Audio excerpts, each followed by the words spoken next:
Alexander, how are you? Good to see you. How are you? Good. It's nice to see you as well. Oh, there's been so much going on. Have you survived the debate, You know, post-debate horror? I made it through the pandemic in Queens, New York. So I guess Is I it all had done? I had it in me to survive the debate. No, it's certainly not all done, and as I'm sure you've seen, there has been a recent uptick in cases again. But I think everyone is just kind of expecting that. I mean, people are. It's just people are they're just waiting to see what happens. Yeah, unfortunately. I just read that Florida's Governor DeSantis has decided that even though cases are going up there, and even though a lot of elderly people live there, they're going to open up the restaurants with no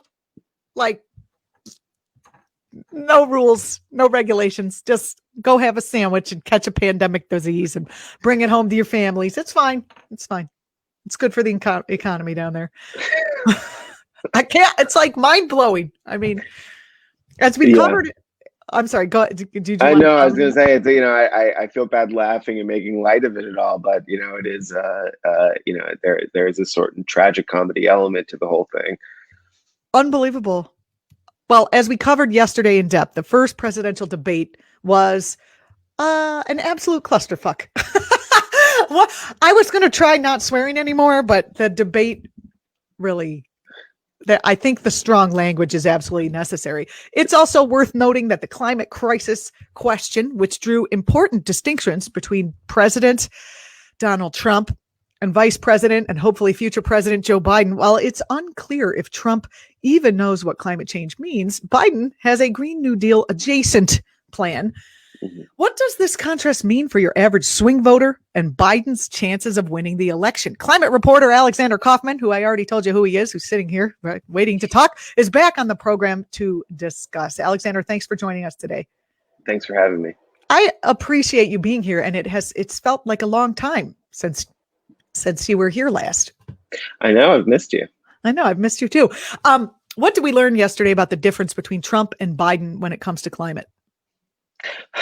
Well, I don't know how much we learned. I mean, the difference has been fairly profound, I think, from the get-go between Trump and virtually any other Democrat and even in some cases, some Republicans. I mean, Trump has made clear since he ran in 2016 and certainly in his governance as president that he either does not understand climate science or really doesn't care. I mean, the bolstering of fossil fuel industries and the desire to strip away virtually any regulation that is meant to limit planet heating gases going into the atmosphere has been a mainstay of his policymaking. Mm-hmm. So, that was clear. At this debate, he did, when pressed repeatedly by the Fox News moderator about his beliefs, indicated, well, I think that there may be some effect that humans are having on the climate, a common line that you hear from folks in the fossil fuel industry and many people in the Republican Party who are evolving, so to speak, on climate denial. But, he essentially deflected throughout the whole thing. He said that the fires out west could be dealt with better forest management. Better forest management should certainly be part of the picture, but that is by no means the main driver here or the reason why the fire season is twice as long as it was, 40 years ago, or why we're experiencing twice as many acres burning on average than we were in the 1990s. Yeah. And that stood in stark contrast to somebody like Biden, who, despite kind of, distancing himself in some ways from the Green New Deal movement, touted a lot of things that I think the Green New Deal movement helped to popularize as part of his plan. Yes, he's trying to keep it in the center, right, without making real promises to the Green New Deal or those kind of things. He's really trying to distance himself from, AOC and the left. Sad. Well, his electoral strategy seems to be winning over suburban moderates and some Republicans. I will say, the responses that you've seen from AOC from Senator Ed Markey, who was the co-author of the Green New Deal resolution with AOC in the Senate, and just won a very heated and challenging primary with the help of the Sunrise Movement folks and a lot of the people in that part of the movement. These people didn't really seem to take the bait from Trump in trying to make that a wedge issue, and I think that is both a sign that they see getting Trump out of office as the foremost priority, but also that there is potentially room to negotiate with a Biden administration once they come to power, even if in the near term he feels like he has to distance himself from those things in order to secure the broad coalition that he's trying to win. Can't Biden just dog whistle a little bit? I mean, Trump is telling the Proud Boys to stand down and stand by. Perhaps he can tell the organic farmers to, stand by or something. Is there any Democratic dog whistles that you're hearing that he is, possibly with a nod to, more progressive policies? I think it's helpful to look more broadly at even why Biden's debate performance, was one in which he really refused to take Trump's bait in terms of getting angry, bringing kids into this, bringing families into this, why he was able to stay so on message. And that's because Biden, at least if the polls are to believe, is winning on the core issues here, the core issues being the coronavirus and the economy right now. So, I guess if something's working, and you can potentially get into office with the type of landslide that I think many people see as necessary to avoiding the confusion in the months in between, and the potential violence that Trump seems to be willing to stoke in order to stay in power. That it's critical for him to just kind of stick to what he's doing and do that. And from the folks that I've spoken to that speak to his campaign and work on this kind of stuff, they seem to believe that he can be negotiated with, and that his people are open to a lot of these things, which is I think a promising sign. I will also say that the infrastructure that exists to push for these types of policies is much different and more evolved than it was even a few years ago. So the people that are there to negotiate with his potential administration are probably a little bit more competent than some of the climate left was in terms of technical policy making, even just a few years ago. Ooh, that's excellent. What would a Biden-Harris administration do? What is their plan in terms of addressing the climate crisis? Well, the big one that Biden has been promoting is the idea that he's going to completely transition to a clean energy system for electricity generation by 2035, which is actually significantly more ambitious than what he originally pitched in the primary, and was seen as a sign that he was negotiating with the Bernie people and the AOCs of the world to really increase the ambition of what he wanted to push. He's also made electric vehicles a really big part of his platform. He's calling for 500,000 charging stations on U.S. highways during his time in office, which I think actually there's a ton of promise there, in particular because of the legislation that you've already seen from establishment members of Congress on that issue. Chuck Schumer, the minority leader, if Democrats can retake the Senate, likely the majority leader next year, actually had a really exciting bill that came out earlier this year that was pitching a huge build out of electric vehicle infrastructure, and had buy-in from the United Auto Workers. So it had union backing as well. And so, given that is not, that's not coming from the progressive wing of the party, that's coming from the establishment, right? The Senate minority leader. So you can imagine that would be a high priority and something that the Biden administration would be able to act on fairly quickly, in terms of getting everybody in the party in line. It's kind of a great idea, because then we got to make more cars, right? New cars, or retrofit somehow the other cars. And that creates jobs in our car industry, which is the great American industry, right? I mean, so the green economy and jobs are like super linked. And I think we would do well to, you said at the beginning that he's sticking to talking about the economy. I wish he would really paint a clear picture of how he could do both. To his credit, I mean, that actually was a real point that he has driven home in a lot of rallies and actually at the debate itself. I mean, he has said over and over again things like, to me, climate is jobs, jobs, jobs. He's been campaigning out in Western Pennsylvania over the past couple of days on a train tour, and the folks I've spoken to out there say, his message is jobs, jobs, jobs. So he's really running on the economy here, which was supposed to be Trump's strong suit going into this election. So All he has I to think do is just say, are any of you struggling financially? And then everyone, yeah, just get everybody on board with the, yeah, right. yeah. Right. Do you believe that there are swing voters who might be swayed by Trump's climate denialism? That's an interesting question. I don't know.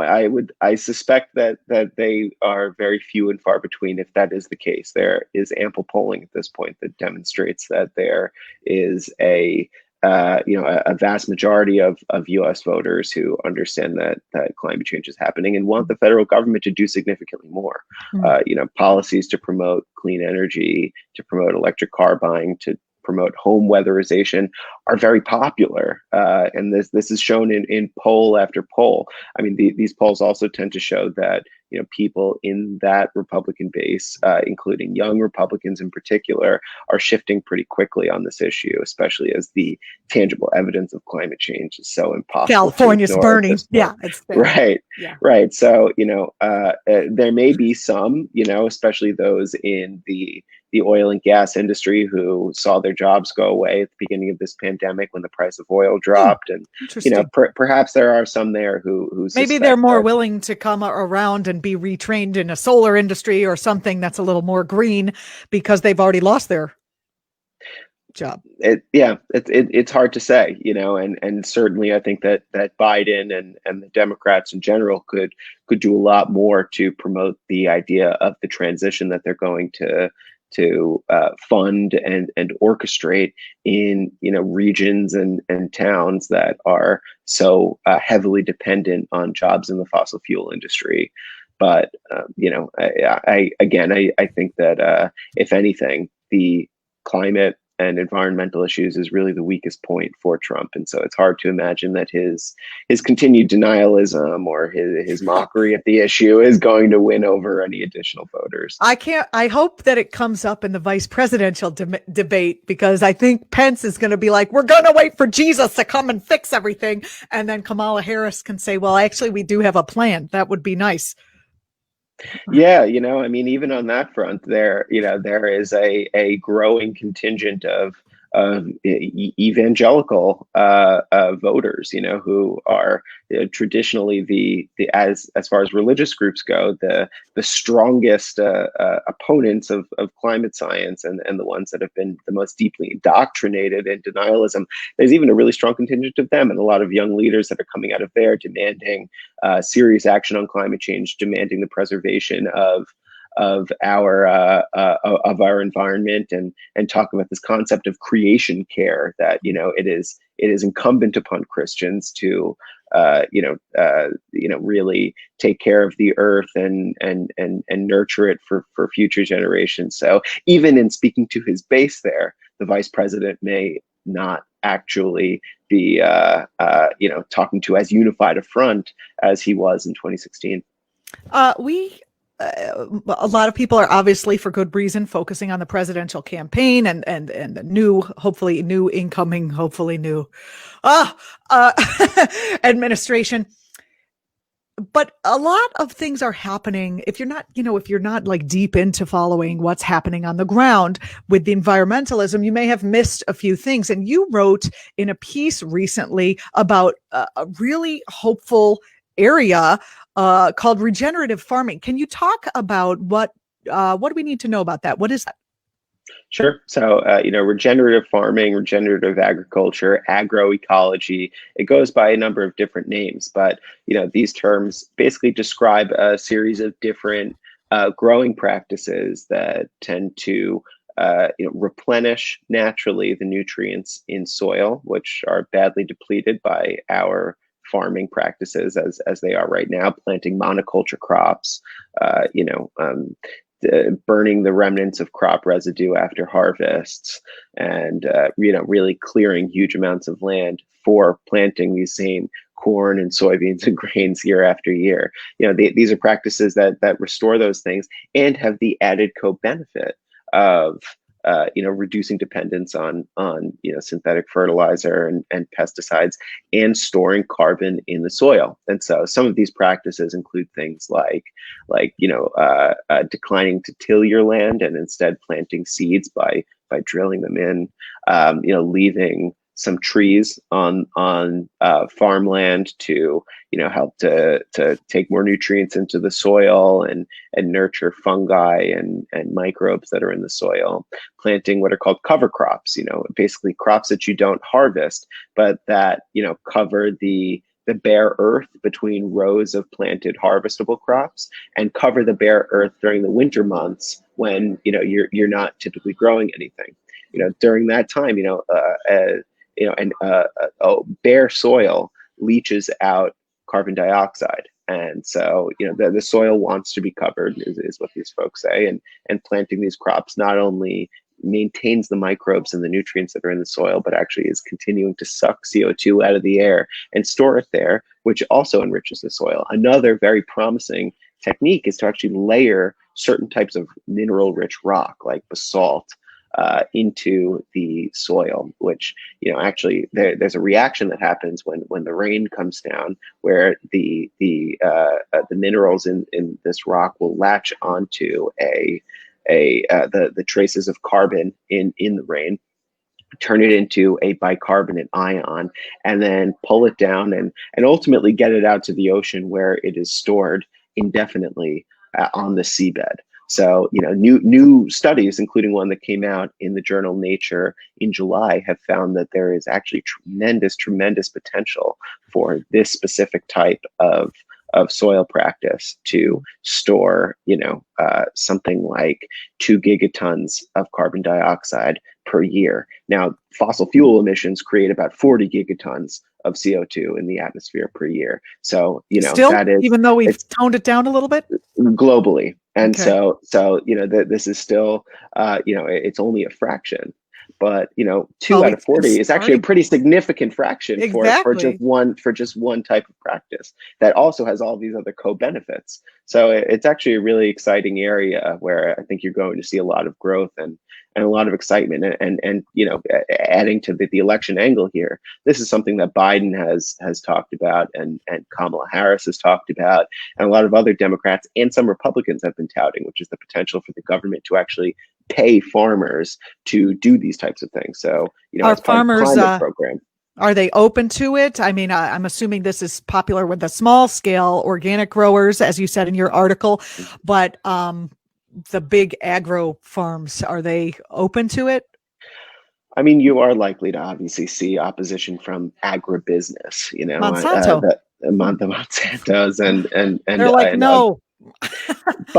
But you are seeing a lot of excitement in this from some of the big farming companies. Cargill, one of the biggest really, agribusinesses in the world, is doing a big program to fund farmers doing these types of practices. You're also seeing this from other big food companies like General Mills promoting this type of stuff. So, is that just greenwashing? Is that an effort for them to just kind of, I was just going to ask you that. Right. I mean, whether it is or not, if it still works, if they're actually doing it and it does something and right. they can greenwash their products, that's right. Okay. And if you have federal money that's coming into this sphere and is going to ultimately be directing cash into the pockets of farmers and perhaps to some larger companies, that changes the game. I mean, we're talking about just a whole new source of revenue for the fields that are across the U.S. So there's a lot of exciting potential for this, and something I think you're going to see more widely discussed in mainstream climate circles in the months and years to come. I mean, transportation and energy production have long been the two pillars of how we think about climate policy, but agriculture makes up 15% or more of our emissions, maybe a little bit less than that, but a high amount in the double digits. And it's something that has to be addressed. And this is something that you can really kind of kill two birds with one stone. Alexander, regenerative farming has actually gotten some criticism from climate activists and some experts. What are those criticisms, and are they valid? So the criticisms have come from folks who say, that the benefits in terms of CO2 sequestration are limited or misunderstood or not well understood at this point. It is a relatively new phenomenon that has been understudied. So there is obviously concern that by investing in this or getting too excited about this, because it is obviously it's a politically popular idea and one that could potentially enlist farmers in the climate fight and give Democrats a tool to win over voters who have gone increasingly for Trump and gone red in the past several presidential elections. So that there is concern that it is wishful thinking and that the science hasn't caught up to it yet. That said, there are all of these other benefits that come of doing this stuff in terms of the nutrition in food. I was just going to ask you that. Does it make the food more nutritious? I mean, we've got problems there. It does, and it makes the soil in farms much more resilient when you're experiencing flooding and storms like those that have absolutely devastated farmers in Iowa, Nebraska, and other parts of the breadbasket in recent years. So I think a lot of folks in this space say, look, there is clearly potential around the CO2 sequestration. The other benefits are probably greater. We should really do this anyway and continue studying the ways in which we can sequester the maximum amount of CO2 while attaining these benefits. Well, thank you so much for covering that. I think it's important that we remind people that there are solutions on the table, and that the fight is really against corporate interests to stop the solutions that we have to this climate catastrophe that we are facing. That's the government calling me. Monsanto calling you. They're mad. I mean, I've been fighting Monsanto on a personal level. The neighbor's like, let's spray the poison ivy with glyphosate, and I'm like, no, a little bit of vinegar actually kills it just as good. Why do we have to do poison? I don't understand. Anyway. So you're fighting on the personal front and fighting on the overarching front. I'm glad you were here with me today. What are you writing about this week? What am I writing about this week? Well, you'll have to check back. Wait, okay. Yeah, I have to say, a few things are coming together, and I don't want to, I don't want to jinx myself by teasing it out here. Well, thank you so much for joining us. Alexander Kaufman, reporter at HuffPost, writing about climate change, environmental policy, and the politics of life on a warming planet. You can follow him on Twitter at Alex C. Kaufman, KAUF1FMAN, or just, read his stuff on HuffPost, or just come here and we'll talk about it. I have missed you, so thank you so much for being back with us. I appreciate it. Thanks for having me. See you soon. See you soon. If you're watching on YouTube, don't forget to subscribe to our channel. I'm Julianna Forlano. Follow me on the Twitters, and I might engage you with some witty tweets. Who knows? It's possible. It's all possible. Follow ACT.TV across platforms. It's helpful. Guess what? Next week's guests. We've got Judith Butler, the gender theorist, the philosopher. I'm psyched about that. Then we've got Richard Wolff, the Marxian economist. We're going to see how close we've come to the edge and if there's anything he would suggest each person do.